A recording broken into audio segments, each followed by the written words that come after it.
Your second year, and what do you see as the biggest difference when you first came in last year and to now, where you've had the program, in the off season and stuff? You just said it right there. The one ingredient which is so important to a successful season is to have a successful off-season program. I did not have that with the players last year. Not making excuses, we did the best that we could in the time that we had. But that being said, we had a complete off-season. Great commitment on the part of the players with respect to our strength and conditioning program, and that has made a huge difference because that set us up to have a successful spring, our spring football, and then we've had a good summer, and now we're just working through preseason, just finishing up 2-a-days, and that right there has been, it's just night and day. And not just in the physical preparation, but also the mental comfort and the mental toughness on the part of the players and their familiarity with me, with the system, and with the expectations we have with our staff.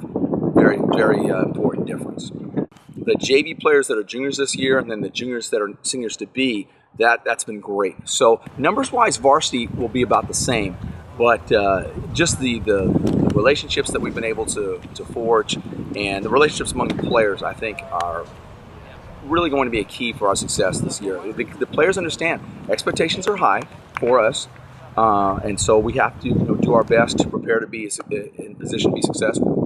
I mean, 1-9 last year, but you did have there were some bright spots on that team. You obviously have Westey-Ghan Gibson back at quarterback, and I can imagine Esteban Alfaro back at running back. So talk about the returning guys and what your expectations of them to be the leaders, things like that. I think you just touched on that. One of the things that I saw when I first came is there was a tremendous area of potential with respect to leadership. A lot of young men had that within them, but they weren't quite sure how to be a leader. They didn't want to offend someone, and a lot of guys would try to just lead by example.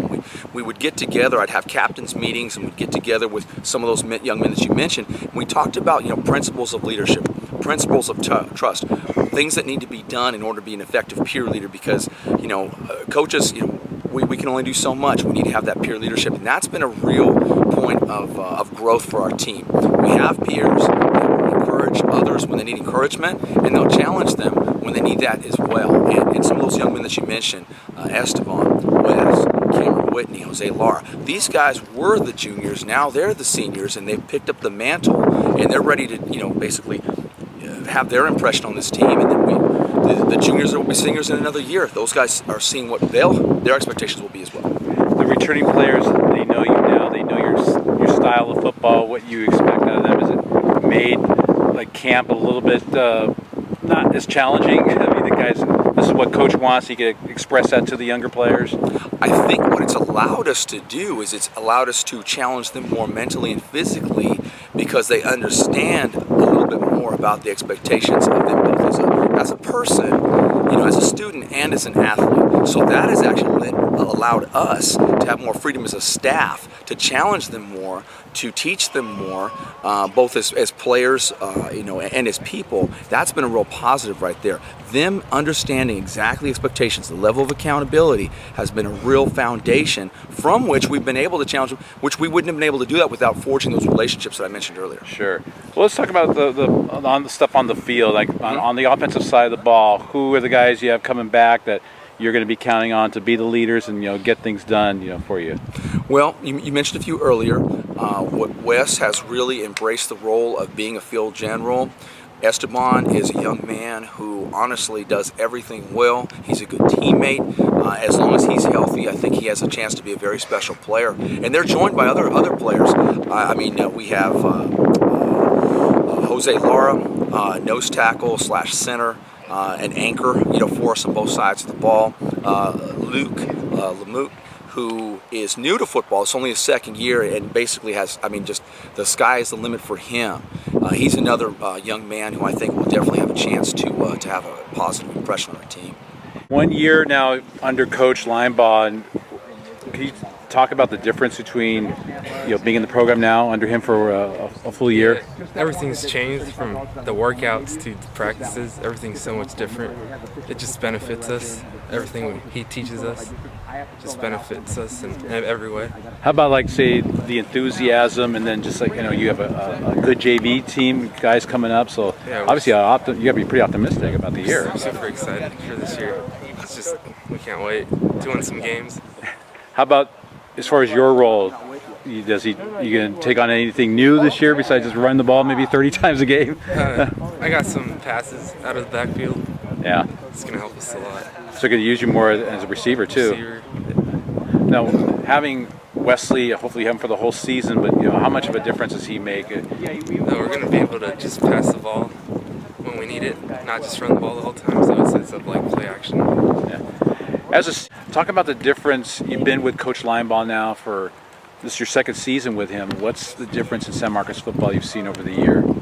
Well, we're into the little things, and we're more excited. I feel like we're more prepared and more just mentally strong. I feel like. How do you feel about the guys that are the new guys coming into the program? You got a 7-2 JV team this year, so these guys know how to win. Yeah, they're great. I really enjoy playing with them. I'm glad they're on our team.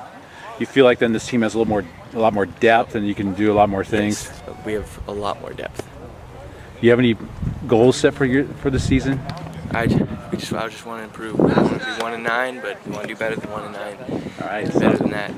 Some of these newcomers that might or kids to watch that might make some noise this year. Sure. A couple of guys, JoJo Estrada, who plays defensive back, wide receiver for us. He's a junior. He's I joke about him, call him the silent assassin sometimes, because he just quietly does his job, but he does his job well. And he's a junior there for us. Nate Willows, who was a sophomore in last year's team, will be a junior this year. He was a sophomore playing varsity, and now having that year of experience, has a chance to be just an anchor at left tackle as well. So those couple of guys. Sage Reed played quarterback in the JV football team, and also adds depth at the quarterback position, but he can play linebacker, he can play tight end. A lot of depth right there, and those are just a few. How about on the defensive side of the ball? You mentioned some of the returnees on the defense. Right, definitely. I talked about Jose. He's also joined by another senior, Josh Beasley, who is a very athletic young man, very hard worker, who will be a defensive tackle for us, and truly just loves the game, has a passion for the game of football. Young man that you love to coach. Also, junior Marco Valdivia, another corner, another defensive back, who makes up in terms of stature, what he has with grit, guile, and gumption. Just a very hard-working young man who's going to be a good player for us as well. What kind of expectations and goals have the guys set for themselves? I mean, obviously, the only place you can go is up after 1-9. Mm-hmm. That's a great question, and honestly, there are times where it's been an interesting journey. There were times where our expectations were very low, and I think that had been born out of the culture that we were kind of trying to transition from. Now they're higher, and so we have to temper those expectations. I mean, like, guys, we haven't won a game yet. We have to win a game before we think about extending the season. We talk about extending the season, but guys, we can't do that until we have a solid preseason, and then we have to be. The league is short. Everybody's competitive. There's great teams right there, and so honestly, simply put, the expectation is for us to win. We know that winning is a byproduct of success. We know that it comes in no small part from hard work and preparation. And I've told them that they will go as far as they are willing to put the time in. So the expectation is to win, to be successful. As far as a number, that's always hard to do. But we're looking for an opportunity, and to take the opportunity to basically get San Marcos football back from where it was. It was a proud program. In the 90s, there were some glory years. There's a very strong alumni base. They care about this team, and we want to basically bring San Marcos football back to where it once was. And we know that that's not going to be easy. But then again, these young men are putting in the time and effort that I believe they're going to need to make that happen. It's a very exciting time. I love these boys. I'm very happy to be here at San Marcos, and we're really looking forward for our football team to, for the community, for the student body, the alumni, to just be proud of these young men giving their hearts out, both the young men on Thursdays and on Fridays.